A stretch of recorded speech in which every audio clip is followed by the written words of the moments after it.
UPSC देश की सबसे प्रतिष्ठित संस्थान मानी जाती है।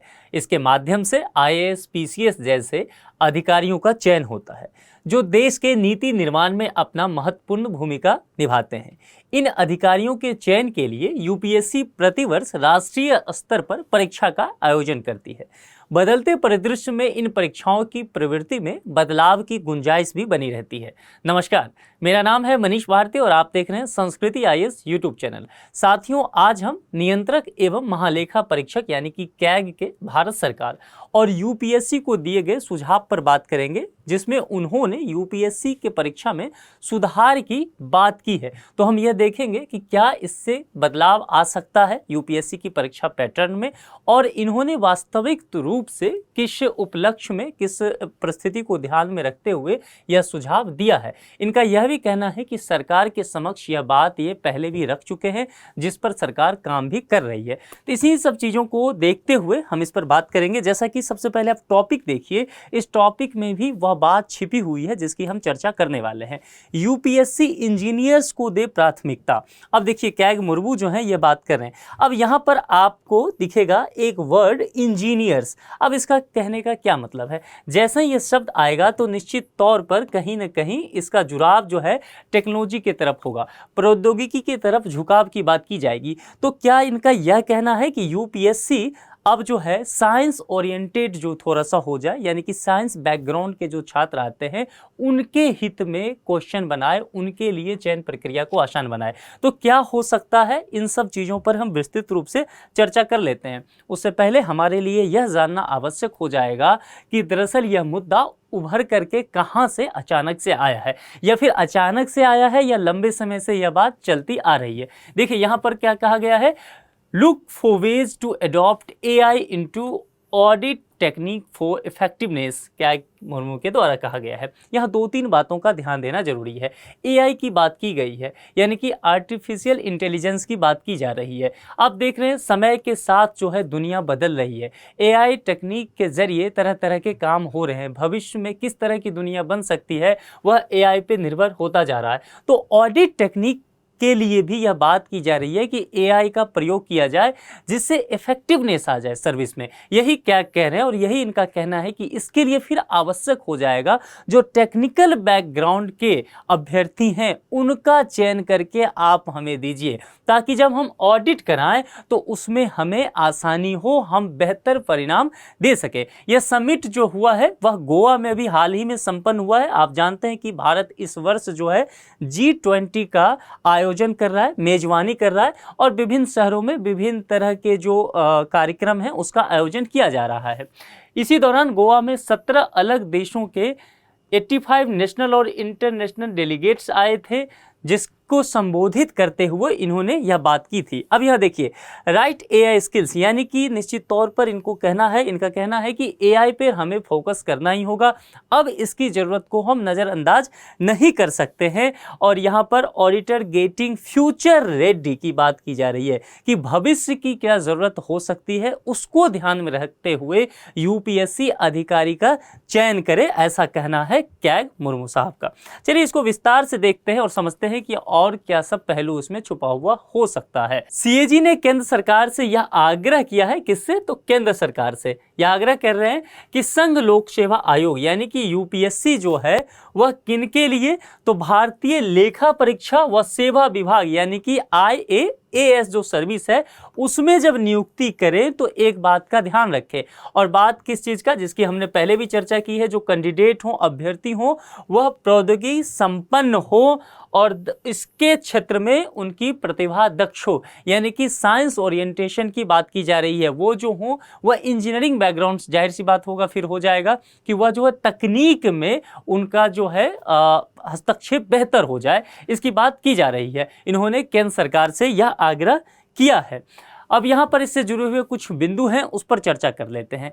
कैग मुर्मू जो है 2 दिवसीय G20 देशों के शीर्ष ऑडिटिंग एजेंसियों की बैठक की जानकारी देने के लिए एक प्रेस कॉन्फ्रेंस को संबोधित कर रहे थे, और इसी प्रेस कॉन्फ्रेंस को संबोधित करते हुए उक्त बातें इन्होंने कही है। कैग द्वारा इस वर्ष से देश में पहली बार डिजिटल ऑडिटिंग की शुरुआत भी की जा रही है। इन्होंने इसका लक्ष्य रखा है और बैठक में अमेरिका व कई प्रमुख पश्चिमी देशों के हिस्सा नहीं लिया है, इसकी बात भी की जा रही है। अब यहाँ देखिए, यहाँ पर जो हमारे लिए महत्वपूर्ण बात हो जाएगी कि इन्होंने एग्जैक्ट बातें क्या कही। देखिए, इन्होंने यूपीएससी पर जोर दिया, क्योंकि यूपीएससी जो है आप जानते हैं तकरीबन जो है 22 से 25 सर्विस के लिए सेलेक्ट करती है, ठीक है। जैसे कि आईएएस हो गया, आईपीएस हो गया, आईएफएस हो गया, आईएफओएस हो गया, आईआरएस हो गया, इन सभी, फिर रेलवे के लिए हो गया group A service, group B service, तो सभी के लिए ये अधिकारियों का सिलेक्शन करती है। तो इसके आधार पर इनका क्या कहना है कि पिछले 3 दशकों में यूपीएससी के तहत नियुक्तियों का चरित्र काफी बदल चुका है, ठीक है। समय के साथ इसमें परिवर्तन आ रहा है। इसका मतलब ये हुआ 50% तक सफल आवेदकों का बैकग्राउंड जो है इंजीनियरिंग का होता है, इनका कहने का मतलब है। अब यहाँ पर बैकग्राउंड से क्या तात्पर्य है, देखिए बैकग्राउंड कहने का मतलब है कि यहाँ पर ग्रेजुएशन की बात की जा रही है। यानी कि आप जानते हैं यूपीएससी जो है, जब उसका आवेदन आप करते हैं तो उसमें नोटिफिकेशन में ये लिखा होता है कि इसके लिए स्नातक होना जरूरी है। यानी कि ग्रेजुएशन जो भी किए हैं, 3 वर्षीय ग्रेजुएशन भी, वह इसके लिए आवेदन कर सकते हैं, ठीक है। तो यही कह रहे हैं कि बैकग्राउंड जो ग्रेजुएट होते हैं उसमें ज़्यादातर लोग क्या होते हैं, इंजीनियरिंग बैकग्राउंड के होते हैं। तो 50% तक इसमें ऑलरेडी देखा जा रहा है ऐसा।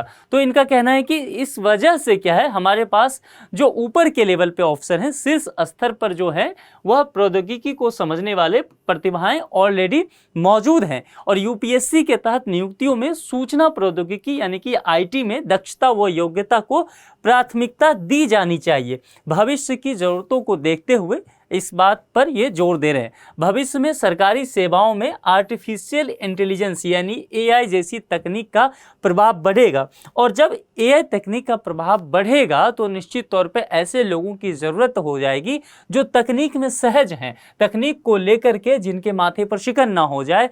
जो इस तरह से आप समझ लीजिए कि यानी कि जब ऑडिटिंग की बात आएगी, और कहा जा रहा है कि इस वर्ष से कैग ने लक्ष्य रखा है कि डिजिटल ऑडिटिंग कराई जाएगी, तो जब ऐसे अधिकारी होंगे जो तकनीक को लेकर के बहुत सहज नहीं होंगे, तो फिर देश भर में किस तरह से इस व्यापक स्तर पर इस काम को कराया जाएगा, उसके लिए समस्याएं उत्पन्न हो जाएगी।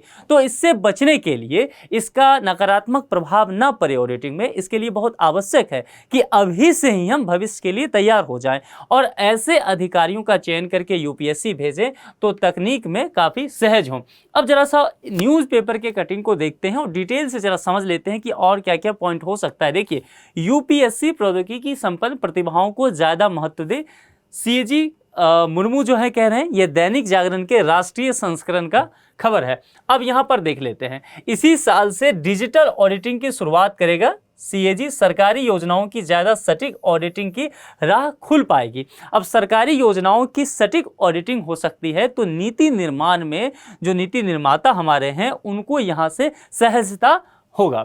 भविष्य में जिस तरह से सरकारी सेवाओं में आर्टिफिशियल इंटेलिजेंस जैसी तकनीक का प्रभाव बढ़ रहा है, सरकार के विभागों और सरकार नियंत्रक संस्थाओं में होने वाला है, उससे उत्पन्न होने वाले चुनौतियों का सामना करने की तैयारी नियंत्रक व महालेखा परीक्षक सीएजी ने अभी से शुरू कर दी है। यह न्यूज़पेपर के कटिंग से आप देख रहे हैं। और उसके बाद सीएजी ने केंद्र सरकार से यह आग्रह किया है कि संघ लोक सेवा आयोग यानी कि यूपीएससी, आप सभी जिसके लिए दिन रात लगे होते हैं, परीक्षा के में जुटे होते हैं तैयारी के लिए, भारतीय लेखा परीक्षा व सेवा विभाग यानी कि IAAS में नियुक्ति के लिए जो प्रौद्योगिकी संपन्न दक्ष प्रतिभा हैं उनको अधिक महत्व दे और डिजिटल ऑडिटिंग की शुरुआत करने जा रहे हैं, इसका भी ऐलान इन्होंने किया है। देखिए, यहाँ पर 2 दिवसीय G20 देशों के शीर्ष ऑडिटिंग एजेंसियों की बैठक में इन्होंने प्रेस कॉन्फ्रेंस को संबोधित करते हुए यह बातें कही है। यहाँ पर यह बातें कह रहे हैं जिसकी चर्चा हमने की है कि पिछले 3 दशकों में यूपीएससी के नियुक्ति में देखा जा रहा है कि जो बैकग्राउंड है वह 50% से अधिक अभ्यर्थियों का इंजीनियरिंग का हो गया है। तो इनका कहना है कि पहले से ही हमारे पास ऐसे लोग उपलब्ध हैं, अब जरूरत है कि उनका सही से इस्तेमाल किया जाए और आईटी को बढ़ावा देने के लिए ऐसे लोगों की चयन पर हम थोड़ा सा प्राथमिकता दे सकते हैं ताकि हम भविष्य के लिए इन चीज़ों के लिए तैयार हो सकें, हमारा भविष्य बेहतर हो सके। तो यही पूरी बातें की गई है। अब इससे कुछ परिणाम भी निकलेंगे। उससे पहले देख लीजिए कि यूपीएससी जो है किन किन सर्विस के लिए एग्जाम लेती है।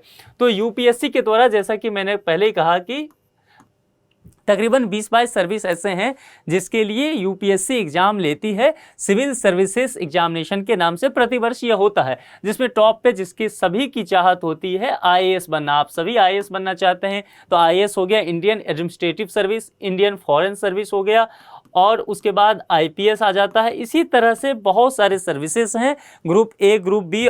और यहाँ देखिए ये जो पुट्टी चोरी पुलिस सर्विस है, इस तक का जो ये ग्रेड बी में आता है, ठीक है, इसकी भी नियुक्ति यूपीएससी के द्वारा ही होता है, चूंकि यह भी केंद्र शासित प्रदेश है, ठीक है। तो यह पूरा सर्विस जो है यूपीएससी ही तय करती है। इसी के तहत कहा जा रहा है कि यहाँ पर इसकी बातें की जा रही है, Indian audit and account service, ठीक है। यहाँ पर देखिए ये वाला है IANAS सर्विस की बात की जा रही है, और यह ग्रुप ए की सर्विस होती है। इसके लिए कहा जा रहा है कि जो आईटी सेक्टर में दक्ष लोग हों, इंजीनियरिंग बैकग्राउंड के लोग हों, उनको आप यहां पर प्राथमिकता दें। अब इससे कई मुद्दे भी उभरेंगे, ठीक है। अब इससे मुद्दा जो उभरेगा, तो क्या अगर इंजीनियरिंग बैकग्राउंड के लोगों को आप ज़्यादा प्राथमिकता देना चाहते हैं, तो निश्चित तौर पर यह बात फिर उभर के सामने आती है कि यूपीएससी जो अपने नोटिफिकेशन में कहती है कि जो लोग केवल ग्रेजुएट हैं वो सभी अधिकारी बनने के लिए योग्य हैं। फिर यह बात कहाँ तक सही रह जाएगा, यानी कि कहीं ना कहीं यूपीएससी के जो नोटिफिकेशन है या जो यूपीएससी की बातें हैं उस पर प्रश्नवाचक चिन्ह लगाता हुआ नजर आता है। लेकिन फिलहाल इस तरह की व्यवस्था नहीं है। अभी आप जानते हैं कि यूपीएससी कभी भी ये नहीं कही है कि जो इंजीनियर्स हैं उनको ही हम प्राथमिकता देंगे, या जो हिस्ट्री से हैं, मतलब आर्ट्स सेगमेंट के स्टूडेंट हैं, उन्हीं को हम प्राथमिकता देंगे। ऐसा यूपीएससी का नहीं कहना है। वो सभी के लिए समान सिलेबस जारी करती है और समान रूप से व्यवहार भी करती है। लेकिन इनका कहना है कि हमने सरकार को इसके लिए सुझाव दिया है, तो भविष्य में क्या ऐसा हो सकता है? और इनका सुझाव क्या है कि भर्ती प्रक्रिया में कुछ इस तरह से बदलाव हो कि सूचना प्रौद्योगिकी यानी कि आईटी में दक्षता और योग्यता रखने वाले को प्राथमिकता मिल सके। तो इस बात से यह एक पॉइंट निकल के आता है कि क्या यूपीएससी भविष्य में कुछ ऐसा बदलाव करने जा रही है। यदि सरकार को ये ऑलरेडी सुझाव दिए हैं और इनका कहना है कि सरकार जो है इस प्रस्ताव पर ऑलरेडी काम करना शुरू कर चुकी है, तो यह जानने की सभी की दिलचस्पी है। हमारे पास भी जानकारी नहीं है, किसी के पास भी जानकारी नहीं है। जब यूपीएससी अगले वर्ष हो सकता है नोटिफिकेशन निकाले तो कुछ इस तरह का बदलाव के साथ आए। हमने सरकार को प्रस्ताव दिया है और इस बारे में काम भी हो रहा है। यह लाइन जो इन्होंने कहा है प्रेस कॉन्फ्रेंस में, यह सबसे इंपॉर्टेंट पंक्ति हो जाती है उन सभी अभ्यर्थियों के लिए जो यूपीएससी की दिन रात तैयारी में जुटे रहते हैं कि क्या कुछ अलग से यूपीएससी करने वाली है या, लेकिन अगले साल ही समझ में आएगा। अब इसके सकारात्मक प्रभाव क्या हो सकते हैं? मान लीजिए ऐसा हो जाता है, ठीक है, कुछ इस तरह के बदलाव होते हैं, तो सकारात्मक प्रभाव क्या होंगे उसे समझिए। देखिए, किसी भी घटना के सकारात्मक और नकारात्मक प्रभाव तो होंगे ही, तो इससे बदलाव में क्या हो सकता है और क्या इस तरह का कोई बदलाव अगर परीक्षा पैटर्न में होता है तो क्या यूपीएससी यह काम पहली बार कर रही होगी? बिल्कुल नहीं। यूपीएससी लगातार अपने परीक्षा पैटर्न में बदलाव करती रही है। इससे पहले भी 2010-11 के समय उसने सीसेट को इंट्रोड्यूस किया और उस वक्त सीसेट के मार्क्स भी ऐड होते थे प्रीलिम्स में। सीसेट और जीएस का जो पेपर था दोनों को जुड़ के फिर कट ऑफ तय होता था। बाद में 2015-16 के आसपास उसने सीसेट को क्वालिफाइंग नेचर का कर दिया, ठीक है, जिसमें 33% मार्क्स लाना अब अनिवार्य होता है। आप सीसेट क्वालिफाई कर जाएंगे और जीएस का जो पहला पेपर होता है उसके आधार पे कट ऑफ के द्वारा मेरिट तय होता है प्रीलिम्स का। तो बदलाव तो होते रहते हैं। ऐसे का पेपर आया, ऑप्शनल का भी प्रीलिम्स में होता था, वहां से ऑप्शनल हटा दिया गया, एक ही सब्जेक्ट रखा गया, उसके 2 पेपर रखे गए। तो इस तरह की चीजें यूपीएससी लगातार करते रही है। तो उम्मीद तो है कि ऐसा हो सकता है। जैसे कि एक एग्जाम का मैं आपको बात करूं तो जो इंडियन फॉरेस्ट सर्विस होता है इसका प्रीलिम्स तो एक ही साथ होता है, सिविल सर्विसेज एग्जामिनेशन के साथ होता है, लेकिन उसका कट ऑफ थोड़ा ज्यादा जाता है यूपीएससी के प्रीलिम्स में, और फिर जो उस कट ऑफ को क्वालिफाई कर पाते हैं उनका मेंस अलग से लिया जाता है, ठीक है, इसको समझने की जरूरत है। तो संभव है यूपीएससी कुछ ऐसा ही कर ले कि एक साथ प्रीलिम्स एग्जामिनेशन ले ले और उसका कट ऑफ कुछ अलग हो जाए, और जिनका भी कट ऑफ थोड़ा उसका अलग रखा जाएगा या उसके लिए कुछ अलग बैकग्राउंड ही पहले से तय कर दिया जाए कि जो इंजीनियरिंग बैकग्राउंड के हैं वही उस स्पेशल पोस्ट के लिए आवेदन करें। जैसे कि आपको यदि यूपी पीसीएस का आप नज़र डालेंगे उसके नोटिफिकेशन में, तो वह अलग से कुछ पदों के लिए आवेदन मांगती है, जिसमें वो क्वालिफिकेशन अलग से लिखती है कि फलाना जो उम्मीदवार हो वह मास्टर ऑफ सोशल वर्क हो, वह लॉ में मास्टर किया हो, वह कॉमर्स बैकग्राउंड का हो, तो संभव है ऐसा ही कुछ यूपीएससी करे। यह देखने की बात होगी कि आगे क्या होता है। फिलहाल हम देखते हैं कि इसका यदि बदलाव होता है तो सकारात्मक प्रभाव क्या होगा। देखिए, सरकारी विभागों के हिसाब किताब की ज़्यादा बेहतर तरीके से निरीक्षण किया जा सकता है। यह बात बिल्कुल सही है, इसमें कोई दो राय नहीं है कि तकनीक का यदि इस्तेमाल होता है और ऐसे लोग जो कि तकनीक से लैस हैं, उसकी सूझबूझ रखते हैं, उनकी समझ उसमें बेहतर है, तो वो जब आते हैं और दुनिया जो है एआई पे शिफ्ट होती जा रही है, तकनीक का इस्तेमाल करती जा रही है, आईटी सेक्टर भारत का मजबूत होता जा रहा है, तो निश्चित तौर पे ऐसे में जो सरकारी योजनाएं हैं उनका हिसाब किताब करना बेहतर होगा। और उसके बाद यहां से जो पॉलिसी मेकिंग की बातें की जा रही है, पॉलिसी मेकिंग निश्चित तौर पे बेहतर हो जाएगी, इसकी संभावना पूरी बनती है। सरकार के व्यय व्यवस्था में गुणवत्तापूर्ण सुधार भी लाया जा सकता है। सरकार के खर्चा जो है, इसकी क्वालिटी जो है, इसमें इंप्रूवमेंट की बात की जा रही है और निश्चित तौर पर यह बात भी बिल्कुल सही है। और यहाँ पर एक फायदा जो होगा, जो इंजीनियरिंग बैकग्राउंड के कैंडिडेट हैं उनको निश्चित तौर पर लाभ मिलेगा।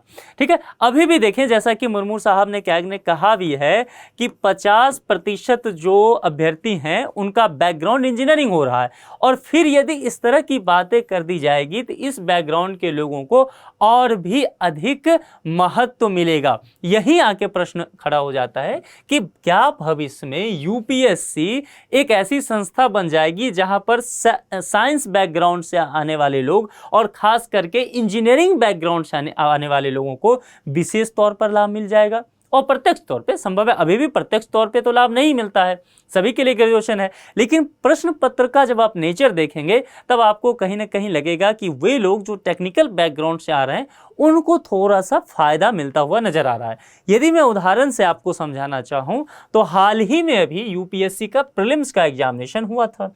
आप प्रीलिम्स के एग्जामिनेशन का पेपर उठा करके देख लीजिए, और जीएस का तो छोड़िए, सीसेट की बात कर लेते हैं। तो सीसेट को लेकर के जिसकी याचिका भी दायर की गई है अभ्यर्थियों के द्वारा, तो सीसेट में ऐसा कहा गया है कि तकरीबन 11 सवाल ऐसे थे जो आईआईटी और आईआईएम लेवल के थे। अब अगर इस तरह के प्रश्न आएंगे तो फिर वो लोग जो आर्ट्स बैकग्राउंड के हैं वह तो क्वालिफाई ही नहीं कर पाएंगे पेपर। तो जब वो प्रीलिम्स ही क्वालिफाई नहीं कर पाएंगे तो वो मेंस लिख नहीं पाएंगे। इससे फाइनल सिलेक्शन में उनका रेशियो धीरे धीरे कम होता जाएगा और जो लोग इस बैकग्राउंड के हैं उनका सिलेक्शन बढ़ता जाएगा। यहाँ पर यही बातें की गई है। आगे बढ़ते हैं, नकारात्मक प्रभाव क्या हो सकता है इसे देखते हैं। देखिए, यूपीएससी को भर्ती प्रक्रिया में बदलाव की आवश्यकता हो जाएगी, जैसा कि पहले भी यूपीएससी करते रही है। और यदि ये बदलाव होता है तो यूपीएससी किस तरह से ये बदलाव करेगी, क्या उसका नीति निर्माण होगा। जब यह नोटिफिकेशन अभ्यर्थियों के पास आएगा तब अभ्यर्थियों का क्या रुख रहेगा, यह सब देखना बहुत ज़रूरी हो जाएगा। क्योंकि कोई चीज़ बना देना तो आसान होता है, लेकिन जब उसका व्यवहारिक प्रयोग किया जाता है तब जाकर के समस्याएं उत्पन्न होती है। तो यह देखना वाजिब होगा कि यूपीएससी आगे क्या करती है।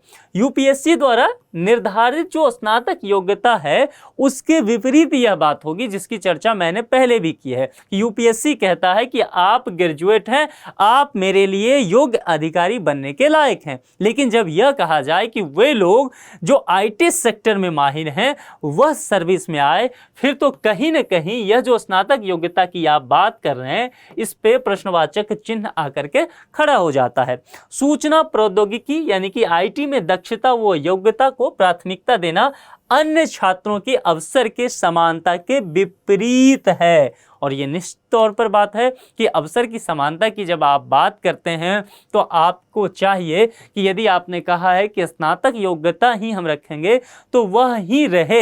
ऐसा कहीं से भी प्रतीत ना हो कि किसी एक खास बैकग्राउंड के लोगों को इसका अधिक लाभ मिल रहा है। यदि आप चाहते हैं कि इस सर्विस में जो लोग आए वह तकनीक से लैस हों, उनकी समझ उसमें बेहतर हो, तो निश्चित तौर पे यूपीएससी अन्य सेवाओं के लिए अलग से एग्जाम तो लेती ही है सिविल सर्विसेज को छोड़ के। तो क्यों ना फिर इस सर्विस के लिए IAS इसके लिए अलग से एग्जाम यूपीएससी ले ले, इसकी भी बात की जा सकती है। संभव है ऐसा ही कुछ यूपीएससी आपको निकट भविष्य में करती हुई दिख जाएगी। अब संभव है यहाँ पर कि यूपीएससी क्या क्या सुधार कर सकती है, जरा उसको देखते हैं। देखिए, भर्ती प्रक्रिया में बदलाव की आवश्यकता होगी निश्चित तौर पर। अभी जो भर्ती प्रक्रिया की जा रही है, अभी जिस हिसाब से भर्ती लिया जा रहा है, उसमें बदलाव तो करना ही पड़ेगा, क्योंकि अभी का जो नेचर है वह ग्रेजुएशन का है, ठीक है। लेकिन यदि आप एक खास सब्जेक्ट में किसी को तवज्जो देना चाहते हैं तो उस सब्जेक्ट को लेकर के जब आप आएंगे तो फिलहाल में जो स्थापित प्रक्रिया है उसमें आपको बदलाव करना पड़ेगा। और ना सिर्फ बदलाव करना पड़ेगा बल्कि व्यापक स्तर पर आपको इसमें बदलाव करना पड़ेगा, जिससे कई तरह की परेशानियां भी उठेगी। भारतीय लेखा परीक्षा व सेवा विभाग यानी कि IAAS के लिए अलग से भर्ती प्रक्रिया शुरू की जा सकती है, जिसकी हमने बात पहले ही कर ली है। तो यह तो पूरा मुद्दा हो गया। हालांकि यहाँ समझना जरूरी है कि कैग जो है अभी ये सुझाव दिए हैं, ठीक है। हालांकि एक पॉइंट उनका बहुत दिलचस्प है, प्रेस कॉन्फ्रेंस में उन्होंने यह बात कही भी है कि पहले ही हमने यह सुझाव सरकार को दिया है और सरकार इस पर काम भी कर रही है। तो जाहिर सी बात है कि अगले साल का जो नोटिफिकेशन यूपीएससी का आएगा फरवरी के महीने पे, उस पर हम सबों की नज़र बनी रहनी चाहिए कि यूपीएससी क्या कुछ नया करने वाली है। क्या यूपीएससी परीक्षा के पैटर्न में भी बदलाव करेगी, सेवा में जो मापदंड दिए जाते हैं उसमें क्या बदलाव करने वाली है यूपीएससी। तो इन चीज़ों पर नज़र बनाए रखिए। इस वीडियो में इतना ही, किसी दूसरे मुद्दे के साथ जल्द ही जुड़ेंगे। अपना ख्याल रखिए। Thank you.